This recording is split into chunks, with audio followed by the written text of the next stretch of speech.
Ra'iisul Wasaaraha Xukuumadda Federaalka Soomaaliya ee xilgaarsiinta Maxamed Xuseen Roble oo ku sugan magaalada London ee caasimadda dalka Ingiriiska ayaa ka qayb galaya shir heer caalami ah oo maanta ka furmaya magaaladaasi.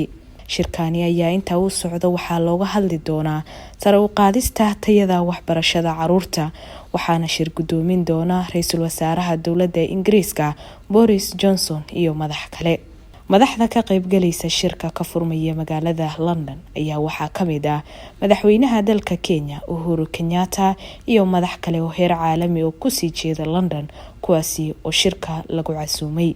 Ra'iisul Wasaaraha Xukuumadda Federaalka ee xilgaarsiinta ayaa waxa uu kulan la qaadan doonaa Ra'iisul Wasaare Boris Johnson iyo madax ka socota dalal kale isagoo kala hadli doono arrimo kala duwan oo ku aadan Soomaaliya. Maxamed Xuseen Roble iyo wafdi uu hogaaminayay ayaa shalay gaadhay magaalada London waxaana wafdiga Roble kamid ah wasiirka waxbarashada Injineer Cabdullaahi Abuukar Xaaji iyo wasiirka arrimaha dibadda Maxamed Cabdirasaaq Maxamuud.